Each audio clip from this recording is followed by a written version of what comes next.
Story number 2. Craziness. So I can't take the 22-hour flight no more. Done with it. I said, nah. That can't do it. So can't take that flight. And I'm like, something gotta change. So there gotta be. I'm going over for freaking bags and arts and crafts. There gotta be something that I could do to kind of switch up things. Make it easier process. So Guatemala is known for their handicrafts. So this is what happened. Oh, well, let me tell you how I found out about Nicaragua. There's a show called House Hunters. That's what it's called, House Hunters. It was this couple that from California that was leaving California and wanted to move to Nicaragua, and they bought like this nice house, right? And Nicaragua is known for being corrupt. Still is. Very corrupt. I'll tell you that story in a minute. So known for being corrupt. So I'm like, okay. Look over at the wife. I said, hey, Nicaragua, close. What if we went there to try to attempt to make bags? We have no knowledge or anything. So what I did, a little research, there is this company in Nicaragua that for businesses that are trying to come there and do business, they help you out. They're called Pro Nicaragua. Went over there the first time with my man. He gave me, the tour around the country, and we went to some houses, saw some people who were making things. Long story short, wasn't going to work. It wasn't something that was popular in Nicaragua at the time. They were making goods and sending things to other places in Central America, but not the U.S. And plus, the customs was corrupt, craziness.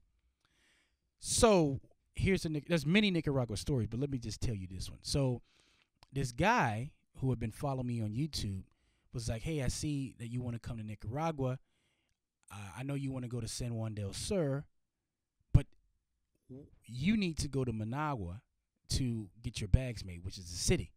So I think that if you want to do that, you need to come to Masachapa, which is where my dad has a little bar. So he was trying to say you could stay with my dad or you could stay somewhere in there. So we arrived there, and the first house we went to that we linked up with, the guy had a maid there, and they had what they call mother-in-law quarters. So we stayed in that side. Couldn't do it. Because here's the thing. We're sitting outside, first day, and they had no paved roads.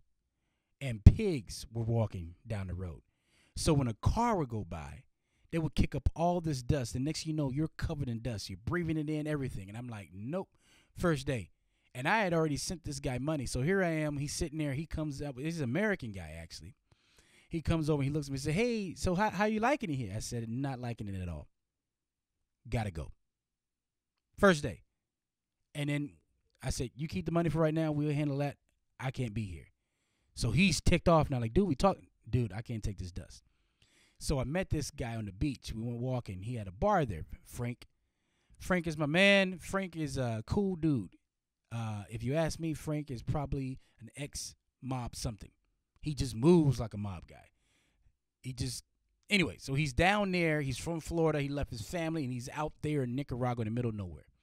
So he's telling me, hey, you can stay here. Or I got my guy, Ken, who was a bookie in Philadelphia, who built a nice houses on the beach. And I'm talking about, when I say on the beach, I'm talking about the water. You can hear it all day. And if you walk at the gate, you're right on the beach, sand. So he said, I'll rent you this spot. So he rented me this spot, came with a maid, all that, did it. And I'm getting to know people, and we're doing that. Everything's great. So Frank had a boxing ring in his back. He was teaching boxing to the Nicaraguans. So, every evening he's out there teaching some Nicaraguans. So one day this guy comes up who's speaking perfect English. I'm like, oh, who is this guy from? Guy was Marcus. And I said, Marcus, what are you doing in Nicaragua? Because, this guy spoke perfect. And he said, oh, I'm from New York. He said he got deported back. He got in some trouble. Didn't have the citizenship right. So they deported him back. And his mom and everybody stayed back in the U.S. So here this guy is who didn't know any of his family really in Nicaragua, who was deported back to the country. So now he's like this American guy, and he's out there, and he's light years ahead of everybody. So, anyways, that that was what that's there's gonna have to be a story number 3. But anyway, so Marcus, we had boxing rings out there, we had all these things, and everything was great. Frank sold his car to Pitbull. Pitbull is like this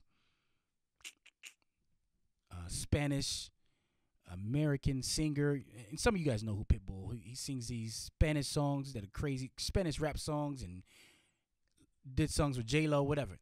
So Frank had a car that he did up. It was like this old Caprice something or whatever Chevy, and he bought it for $30,000 cash or something like that. So Frank came to Nicaragua and spent that money and bought a bar. Bought a bar right on the beach. Well, actually, it was kind of a house, but he turned it into a bar. Cool thing. So when the tourists would come, they would come right there, and he was debt free right away. Boom. So now he was counting on the revenue from the bar. We had hired some Nicaraguan girls to be the bartenders or whatever, and he was relying on that to make money. So Frank still to this day is still living in Nicaragua, going through that system. But that's story number 2. But then there's another story that I didn't get to because I don't want to make them too long. That's kind of interesting. All right.